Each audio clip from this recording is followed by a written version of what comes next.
दोस्तों एपिसोड की शुरुआत होती है महामंगल पूजा के शानदार सेटअप से। और जैसे कि हमें पता है, अदिति के सारे फ्रेंड्स आए हुए हैं। एक तरफ जहां पूरा घर जश्न के माहौल में डूबा है, वहीं दूसरी तरफ कुछ अनहोनी की आहट सुनाई दे रही है। अनिरुद्ध, बेचारा अनिरुद्ध सबकी खातिरदारी में लगा है। वेलकम कर रहा है, सबको बैठने के लिए बोल रहा है। और आप जानते हैं अनिरुद्ध का दिल कितना बड़ा है। वो हमेशा सबको खुश रखने की कोशिश करता है, लेकिन आज उसकी सारी कोशिशें धरी की धरी रह जाएंगी, ये उसे भी नहीं पता। और फिर एंट्री होती है हमारी बड़ों माँ की। बड़ों माँ, जिनकी सोच हमेशा रिश्तों को जोड़ने की होती है, वो अर्शी से कहती हैं, मैं सोच रही हूँ आज पूजा करके आऊँ ताकि उनकी मैरिड लाइफ खुशहाल रहे। दोस्तों, बड़ों माँ की ये बात सुनकर दिल को कितना सुकून मिलता है ना। एक ऐसी शख्सियत जो दूसरों के भले के लिए सोचती है। लेकिन अर्शी, ओ ये अर्शी, वो अपनी पुरानी सोच वाली बात कहकर बड़ों माँ को छेड़ देती है। बड़ों माँ भी पहले तो थोड़ी हैरान होती है, लेकिन फिर अर्शी कहती है, मजाक कर रही हूँ बड़ों माँ, कोई दिक्कत नहीं। बस आज मोहन को बोल देना वो मांग भर के सिंदूर पहने। पति की उम्र के लिए अच्छा होता है और मंगल भी होता है। अब देखिए यहाँ अर्शी का दोहरा रवैया। खुद तो इन सब बातों पर यकीन नहीं करती, लेकिन दूसरों को सलाह देने में सबसे आगे। कहती है, मैं इन सब में बिलीव नहीं करती, बट आप बोल रहे हो तो ठीक है, मैं उसको बोलूंगी। इनफैक्ट वो आती है ना, तो आप ही ये सब बोल दो, मेरा इन सब पे ज्यादा बिलीव नहीं। और फिर वो क्या कहती है, वो देखो अदिति के फ्रेंड्स है, मैं जा रही हूँ मिलने। अरे मैडम, जब इतना ही सब कुछ इनफॉर्मल है तो ये सलाह क्यों, ये दोहरापन क्यों? यहीं से मुझे लगा कि कुछ तो गड़बड़ होने वाली है आज। और फिर अंजू, रानी और अर्शी दोनों मिलती हैं अदिति के फ्रेंड से। दोस्तों, ये सीन भी बड़ा ही दिलचस्प था। अदिति के फ्रेंड्स पूछते हैं, अदिति और ऋषि कभी तक आएंगे? अर्शी बड़े ही इत्मीनान से बताती है, वो लोग जल्दी आएंगे। और फिर वो लड़की जिसके बारे में हम सबको पता है, उसी पर बात आ जाती है। फ्रेंड्स पूछते हैं, लड़की कौन है? और अर्शी का जवाब, ओ माय गॉड, ये जवाब सुनकर तो मेरा खून खौल उठा। अर्शी बोलती है, ये वो घर के काम के लिए हम मिलाए और बड़ों माँ जेठू की सेवा के लिए। वैसे भी अदिति के जाने के बाद घर में बहुत सुनसान हमें लगा। 2-4 काम कर लेगी, थोड़े पैसे भी कमा लेगी और ये रह लेगी। इसलिए हम उसको अपने घर में एज अ मेड लेके आए, तो यहीं पे रख रहे। दोस्तों, ये सुनकर कैसा लगता है? झनक, जिसने अनिरुद्ध की जान बचाई, जिसने उस परिवार के लिए इतना कुछ किया, आज उसे मेड बताया जा रहा है, वो भी अदिति के फ्रेंड्स के सामने। ये तो हद ही हो गई। अदिति के फ्रेंड्स भी हैरान होते, आंटी बट अपने घर में क्यों? और अर्शी का जवाब देखिए, तुम लोग को तो पता ही है ऋषि कितना काइंड हार्टेड है। वो ये सब खुद करने वाला था, बट मेरी बात से तो वो जाके वो हुआ। मतलब ऋषि का नाम इस्तेमाल करके अर्शी झनक को नीचा दिखा रही है। ये तो सरासर गलत है। और दोस्तों, इसी बीच हमारा अनिरुद्ध वहां से गुजरता है। वो फूलों को देखता है और उसे झनक की याद आ जाती है। बेचारा अनिरुद्ध, वो सोचता है, इसकी जब भी मुझे मुंह देखता हूँ, मुझे मेरी झनक की याद क्यों आती है। हाँ, आएगी ना, झनक की बेटी है तो झनक के जैसी दिखेगी ना। दोस्तों, ये कितना प्यारा मोमेंट था जब अनिरुद्ध झनक को अपनी बेटी की तरह देख रहा था। उसे झनक की छवि दिख रही थी। लेकिन फिर वो इस बात को इग्नोर करके बड़ों माँ के पास चला जाता है। बड़ों माँ से पूछता है, आप तो पूजा के लिए जाने वाली थी, क्यों नहीं गई? बड़ों माँ का भोलापन देखिए, बस मैं मून का वेट कर रही हूँ, एक बार वो आ जाए तो मिलके जाती हूँ मून से। दोस्तों, बड़ों माँ का ये प्यार, ये मासूमियत ही इस घर को बचा कर रखती है। लेकिन क्या ये प्यार काफ़ी होगा आज की अनहोनी को रोकने के लिए? और फिर से अर्शी, वो अपने दोस्तों को रिकमेंड करती है, मतलब अदिति के फ्रेंड्स को, कि मैंने बेस्ट रेस्टोरेंट से, 10 स्टार वाले रेस्टोरेंट से ना नाश्ता मंगाया है, सब प्लीज़ खा के जाना, डिनर भी करके जाना। शादी के टाइम भी किया था ये सब अरेंजमेंट, बट वो सब इतना सब कुछ घाई घाई था कि सब चले गए, and that time I was so disappointed. लेकिन इस टाइम मैं नहीं होना चाहती हूँ, प्लीज़ आप लोग खा के ही जाना। दोस्तों, अर्शी का ये दिखावा, ये स्टेटस सिंबल, ये सब देख के सच में बहुत गुस्सा आता है। एक तरफ वो झनक को मेड बता रही है और दूसरी तरफ दिखावे में लगी है। और फिर अर्शी झनक को आवाज देती है, क्या अदिति का रूम रेडी कर दिया है तुमने? और झनक का जवाब सुनकर तो मेरा दिल ही टूट गया।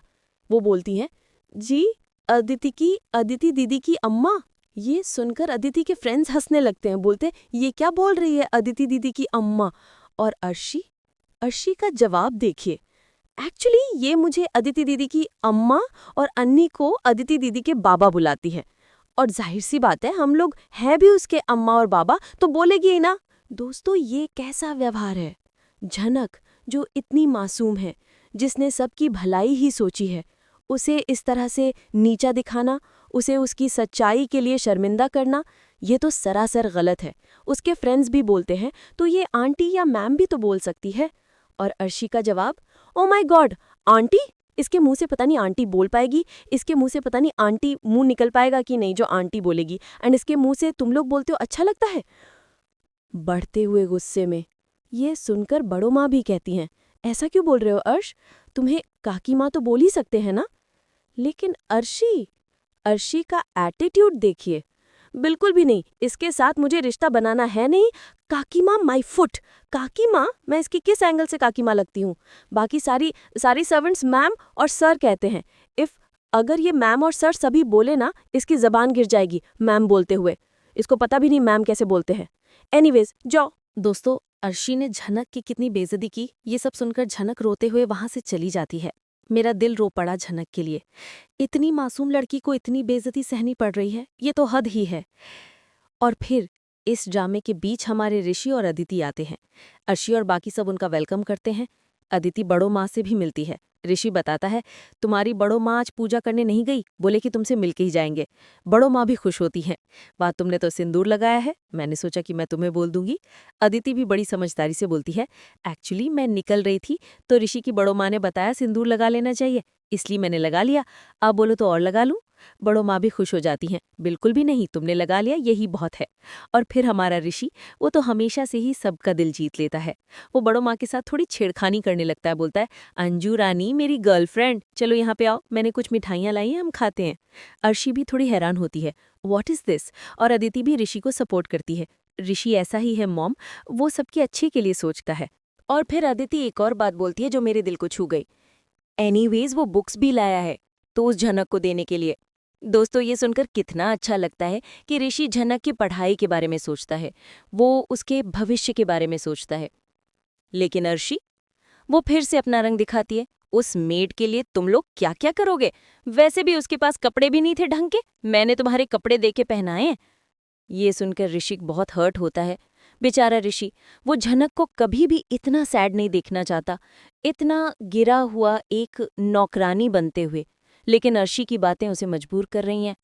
अंजू और ऋषि की बात चल रही है। ऋषि बोलता है, वो पता नहीं क्या हंसिया लेके आई थी। दोस्तों, ऋषि के इस बात पे मेरा दिल टूट गया। झनक की मासूमियत पे कोई भी यकीन नहीं करता। ऋषि बताता है, वो हंसिया सेफ्टी के लिए होता है। गांव में सारी लड़कियां और औरतें रखती हैं अपनी सेफ्टी के लिए। अदिति भी पूछती है, वो हंसिया आपने लिया कि नहीं?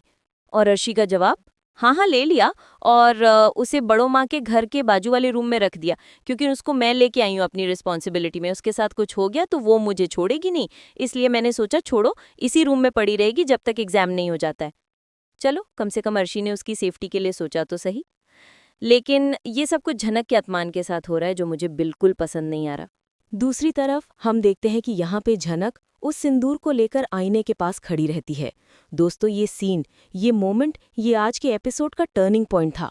वो बोलती है, मुझे पता है शरी बाबू, आपसे मेरा कोई रिश्ता नहीं, हमारा तलाक हो गया, पर पति के शुभ मंगल के लिए मैं चाहती हूँ जैसे आपका मंगल, इसलिए मैं वो सिंदूर लगा लेती हूँ। ये कहकर रोते हुए वो सिंदूर लगा लेती है और बोल भी रही थी, मुझे पता है मैं अब कोई दूसरी शादी नहीं करूँगी, जो भी हो आप मेरे हो, लेकिन मैं आपके मंगल के लिए कुछ भी करूँगी। दोस्तों, झनक का ये प्यार, ये त्याग, ये देखकर दिल भर आया। वो जानती है कि उसका रिश्ता अनिरुद्ध से टूट चुका है, लेकिन फिर भी उसके भले के लिए वो सिंदूर लगाती है। ये सच्चा प्यार नहीं तो और क्या है? और फिर एंट्री होती है हमारी अर्शी की। वो बुक्स लेने आती है और झनक को सिंदूर लगाते हुए देख लेती है। अचानक झनक को डर लगने की वजह से सिंदूर का डिब्बा गिरा देती है। झनक एकदम रोने जैसे मुंह बना लेती है। अदिति झनक को फटकार लगाती है और बोलती है, हाउ डेयर यू, तुम्हारी हिम्मत कैसे हुई, तुम ये सिंदूर क्यों लगा रही हो, बताओगी? दोस्तों, ये सुनकर तो मेरा दिल ही बैठ गया। अदिति का गुस्सा जायज था, लेकिन जिस तरह से उसने झनक को फटकारा वो गलत था। झनक रोने लगती है और माफी मांगने लगती है। ये देखकर अदिति बोलती है, बस तुम्हारा बहुत नाटक हो गया, अब तुम चलो, तुम्हारे शहरी बाबू को तुम्हारा चेहरा दिखाते हैं। और फिर जो होता है वो देखकर तो मेरा खून खौल गया। वो झनक को घसीटते हुए हॉल में लेके आती है, जहां पर यश अदिति को पूछता है, अदिति ये कैसा बिहेवियर है, तुम इसके साथ क्यों कर रही हो ऐसा? अदिति बोलती है, पहले इसका हाथ देखो, लाल रंग से रंगा है, सिंदूर लगाई है। इससे पूछो क्यों लगाई है ये सिंदूर, किसने लगाई है, पूछो उसे। अर्शी भी आग में घी डालने का काम करती है। ओ माय गॉड, ये क्या कर दिया, दिखाओ अपने हाथ। अर्शी को भी गुस्सा आने लगता है। यहाँ पे बड़ों माँ भी शौक हो जाती हैं। अदिति बोलती है, मैं सिर्फ इसके रूम में बुक्स लेने गई और ये अपने ही रूम में सिंदूर लगा रही, क्या इसको यहाँ पे इसे लाया गया था, रूम्स मिले और ये सब करे, ये सब छिड़खानी करे?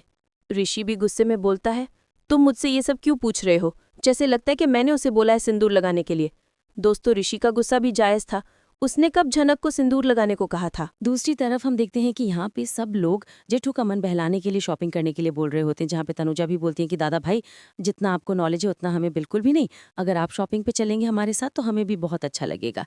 यहाँ पे ऋषि के बाबा भी बोलते हैं, हाँ दादा भाई आपके जितना एक्सपीरियंस तो मुझे है ही नहीं, पर वैसे भी ऋषि तो आपका बेटा है, आपने तो हमने जन्म दिया पर पारा पोसा आपने, हाँ तो आप चलोगे तो ज़्यादा बेहतर लगेगा।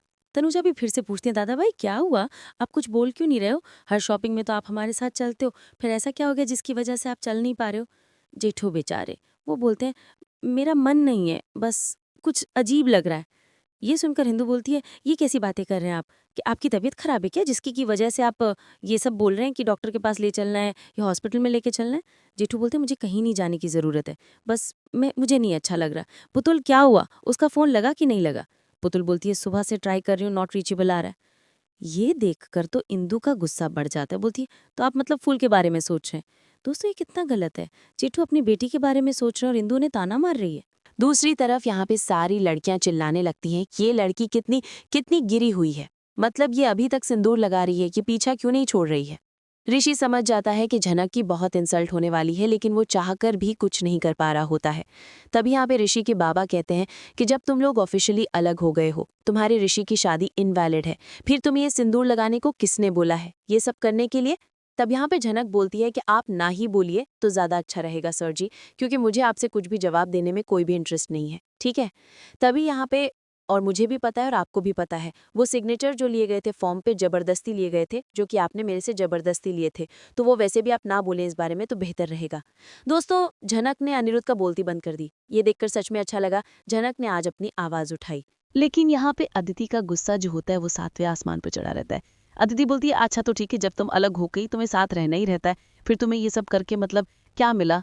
तभी यहाँ पे ये सब करने का मतलब, जब भी मैं तुम्हें सोचती हूँ इग्नोर करके अपनी लाइफ में आगे बढ़ूँ, तब तुम कुछ ना कुछ ऐसा कांड कर देती हो। दोस्तों ये देखकर कितना अच्छा लगता है कि ऋषि झनक को सपोर्ट कर रहा है, वो सही के लिए खड़ा है। फिर से साइड स्टोरी चिंता में। तब यहाँ पे सब लोग समझाते हैं कि आप उस फूल के बारे में मत सोचिए, वो लोग लेके गए हैं, वो लोग फूल का ख्याल रखेंगे, हो सकता है बिजी हो या सो गई हो या पढ़ाई कर रही हो इसलिए फोन नहीं उठाई हो। तभी यहाँ पे उसके बाबा बोलते हैं, ऐसा कभी नहीं हुआ है, वो यहाँ भी रहती थी, उसका फोन बराबर लगता था। तुम लोग जो बोल रहे हो मैं कैसे उस बात को मान लूं, मतलब तुम लोगों ने कह दिया तो मैं मान लूं, ये मुझसे नहीं होगा। इंदु बोलती है, दादा भाई आज प्लीज ऐसा मत करिए, ऋषि और अदिति के लिए बहुत बड़ा दिन है, मैं नहीं चाहती उनके दिन में कुछ भी अड़चन है। तभी यहाँ पे उसके दादा भाई बोलते हैं, इंदु मैं कुछ अड़चन नहीं चाहता, मैं सिर्फ फूल के बारे में जानना चाहता हूँ। इंदु बोलती, क्यों जानना चाहते हैं आप? तभी यहाँ पे दादा भाई बताते हैं, क्योंकि मेरी 3 बेटियां हैं, फूल मेरी बेटी समल है। ये सुन के इंदु को गुस्सा आ जाता है, बोलती हमारी 2 ही बेटियां, तीसरी कब हो गई, पता नहीं खून का रिश्ता है कि नहीं। दादा भाई बोलते हैं, खून का रिश्ता है, उसने मुझे हॉस्पिटल में खून दिया था। दोस्तों ये सुन के ऋषि पापा भी बोलते हैं कि दादा भाई हम हाथ जोड़ते हैं, आज तक आपकी सारी बातें मानते हैं, पर प्लीज़ आज ऐसा कुछ मत कीजिए, ठीक है? आज ऐसा मत कीजिए आप। फिर से मुख्य कहानी गुस्से में। तभी यहाँ पे सब लोग झनक से जवाब मांग लेते हैं। अशी बोलती, पहले तुम बताओ ये सब तुम क्यों कर रही हो, तुम्हें घर के काम के लिए रखा गया था कि ये सब करने के लिए? झनक जो जो रोने लगती है, बोलती है कि देखिए मुझे पता है कि जो मैंने किया वो बहुत गलत था, लेकिन मेरा कोई भी मतलब ठेस पहुँचाना नहीं था, और शहरी बाबू और दीदी के बीच में मैं कभी नहीं आऊँगी। बस मेरा यूं ही मन हुआ तो मैं कमरे में बैठी थी तो मैं सिंदूर लगा ली, और अगर आप लोग को नहीं पसंद तो मैं इसे पोंछ देती हूँ। उसके बाद जबरदस्ती सिंदूर पोंछने लगती है। बट अंजू माँ जाके तुरंत संभाल लेती है। अनिरुद्ध बोलता है ये प्लीज़ नाटक बंद करो, ये सब हमारे मेहमान आए हुए हैं, ये सब फालतू ड्रामा हमें नहीं चाहिए। ऋषि बोलता है जनक तुम और अपना कितना इंसल्ट कराओगी, पहले ही बोला था तुम्हें मत आओ, लेकिन तुमने मेरी बात नहीं सुनी। ठीक है, अब एक बात तो फाइनल हो गई है कि तुम यहाँ नहीं रहोगी। सिंदूर लगाने ना लगाने की वजह से तुम्हारी इतनी इंसल्ट हो रही है, तुम यहाँ पे मेड बन रही हो, व्हाट इज़ दिस। ऋषि का एक गुस्सा, ये नाराज़गी झनक के लिए थी। वो नहीं चाहता था कि झनक की इतनी बेइज्जती हो। अदिति भी बोलती है कि ऋषि तुम्हें इतना क्यों प्रॉब्लम हो रही है, तुम्हारे भी घर पे तो मेड ही थी ना, जब तुम्हें इसको लेके आए थे तो मेड ही बताया था ना। ऋषि बोलता है कि इसे रहने की जगह चाहिए थी इसलिए बोला, और रही बात मेड तो तुम्हें भी बताया देती, हमारे घर में सब इक्वली काम करते हैं, माँ बड़ों माँ सब लोग, कोई भी बैठा नहीं रहता है। यहाँ पे सर्वेंट सिस्टम है तुम्हारे घर में, पर हमारे यहाँ पे कोई मेड और सर्वेंट सिस्टम नहीं है, सब हम लोग इक्वली काम करते हैं, और इस तरह से किसी का डिसरिस्पेक्ट हो वो मैं नहीं देख सकता। झनक की रिस्पॉन्सिबिलिटी इसके मुखिया जी ने पुद्दी दी, मैंने ली, ताकि ये पढ़ाई लिखाई करे, कुछ करे, और इस तरह से कैसे करेगी। अर्शी बोलती है ऋषि तुम वो सिंदूर ही क्यों लगाई है, इसको बोलो अपना सिंदूर पोंछ के, और तुम इस बात में इसका सपोर्ट क्यों कर रहे हो, ये नहीं ऐसे मानने वाली, रुको मैं ही इसका पोंछ देती हूँ सिंदूर। और वो जबरदस्ती जो होती है वो झनक का सिंदूर पोंछने लगती है। दोस्तों ये सीन देखकर तो मेरा दिल ही बैठ गया, ये कितना खतरनाक हो सकता था। तभी यहाँ पे किसी तरह अनिरुद्ध अर्शी को संभालता है। यहाँ पे बड़ो माँ जो होती है वो छोटे को समझाती है, अगर आज आप कुछ किए ना तो बहुत बड़ी अनहोनी हो जाएगी, और वो जाइए। जेठू का गुस्सा और जिद। तब यहाँ पे जेठू बोलती ठीक है नहीं लगाता हूँ, वो फोन तुम लोग जाते हैं, एक काम करो पुतुल मेरे लिए कैंप बुक करो, मैं खुद वहाँ जाके ले मिलता हूँ। पता नहीं पुरुल कैसी होगी, उसका देखभाल कैसा हो रहा होगा। देखो इंदु बोलती है दादा भाई प्लीज आप ऐसा मत कीजिए, हम फोन लगा लेंगे ना, हम पता कर लेंगे, हम ऋषि को पूछ लेते कहाँ पे, पर प्लीज आप ऐसा मत। और ऋषि को फोन लगाएंगे वो सबसे पूछेगा, पुरुल पुरुल अच्छा लगेगा क्या, आप क्यों नहीं चाहते दादा भाई, इस बार आपकी जिद मत मानिए, प्लीज थोड़े टाइम तो रुक जाइए। तनुजा भी मना कर देती है, आज के दिन मत जाइए अदिति के घर। तब यहाँ पे जेठो बोलती है ठीक है तुम लोग कह रहे हो तो नहीं जाता हूँ, तुम्हारी बहू के घर में आज का कभी नहीं जाऊँगा। तनुजा बोलती दादा भैया अच्छी सी बातें कर रहे हैं, मैं ये नहीं बोल रही हूँ मेरी बहू वो आपकी भी बहू है, ऋषि पे सबसे पहले आपका हक है, बस हम ये चाहते हैं आज मत जाओ, आज उनके घर में नया बखेड़ा हो जाएगा, शुभ मंगल दिन है, अच्छे से जाने दीजिए। अगर कुछ ऐसा होता गड़बड़ी होती तो खुद ऋषि बता देता ना आप लोगों को, आप खुद ही सोचिए। मुझे नहीं लगता अभी हम ऐसा कुछ करना चाहिए, अभी हमें चुपचाप ही बैठ के इंतजार करना चाहिए। तभी एक लेडी जो होती है बोलती है ऋषि तुम इसकी इतनी पैरवी क्यों कर रहे हो, वो भी इस लड़की के लिए। तभी यहाँ पे ऋषि बोलता है क्योंकि गलत को मैं गलत बोल रहा हूँ, और जो गलत है वही।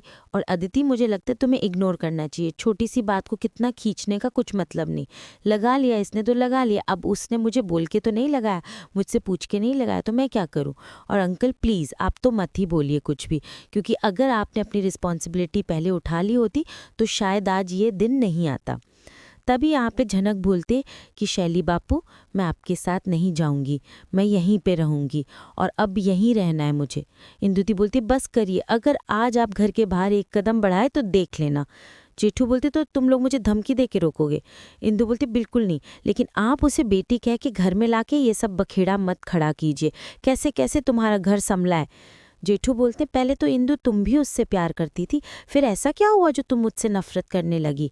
तभी पर मुझे तुम लोगों की एक बात नहीं सुननी, मैं जा रहा हूँ, ये कह के वो गुस्से में चले जाते हैं। तभी इंदु बोलती कि तुम क्या कर रहे हो अभिमन्यु, कॉल लगाओ ऋषि को, उसके दोस्तों को पूछो वो कहाँ पे, इस तरह से रहेगा तो सही नहीं। झनक ज्योति माफ़ी मांगती है, अदिति से भी माफ़ी मांगती है, और बोलती प्लीज़ अदिति दीदी मुझे माफ़ कर दीजिए, मुझ जैसी मामूली लड़की पे इतना ध्यान मत दीजिए, सिंदूर तो मैंने ऐसे ही लगा लिया और पोंछ भी लिया, आज के बाद आइंदा से मैं ऐसी कोई गलती नहीं करूंगी जिससे आपको ठेस पहुंचे। ऋषि बोलता नहीं तुम्हें यहाँ से चलना ही पड़ेगा। अदिति बोलती ठीक है फाइन तुम लेके जाओ ऋषि, मैं अपने माँ बाबा की ही घर रुकूंगी। पर ये देख के झनक अपना इरादा बदल के कहती है इसकी कोई ज़रूरत नहीं पड़ेगी, मैं यहीं पे रहूंगी और मैं भी अच्छे से रहूंगी, मेरी वजह से जो भी आपको दिल ठेस पहुंचाए प्लीज़ मुझे माफ़ कर दीजिए, आज के बाद आइंदा से मैं ऐसी गलती नहीं करूंगी, मेरी ये पहली और आखिरी गलती समझ के माफ़ कर दीजिए। और दोस्तों यहीं पे आज का एपिसोड ख़त्म हो जाता है। ओफ क्या ज़बरदस्त ट्विस्ट था, झनक का ये फैसला, अदिति का गुस्सा, ऋषि का सपोर्ट और जेठू का दर्द, ये सब देख के तो मेरा दिमाग ही घूम गया है। क्या झनक वाकई में अदिति के घर पे रुक पाएगी? क्या उसके ऊपर हो रहे अत्याचार बंद होंगे? क्या ऋषि झनक को इस तरह से मेड की तरह देखे जाने से बचा पाएगा? इन सारे सवालों के जवाब मिलेंगे हमें अगले एपिसोड में। दोस्तों, आज के एपिसोड में सबसे ज्यादा किस बात ने आपको परेशान किया? झनक की बेइज्जती ने, अर्शी के दिखावे ने या अदिति के गुस्से ने? मुझे कमेंट करके जरूर बताएं। आपके कमेंट्स का मुझे बेसब्री से इंतजार रहेगा। वीडियो को लाइक करना, चैनल मनीषा रिव्यू को सब्सक्राइब करना और इस वीडियो को अपने दोस्तों के साथ शेयर करना बिल्कुल मत भूलना, ताकि सब इस धमाकेदार रिव्यू का आनंद ले सके। मिलते हैं अगले एपिसोड के रिव्यू के साथ। तब तक के लिए अपनी मनीषा को दीजिए इजाजत और देखते रहिए झनक। Bye bye.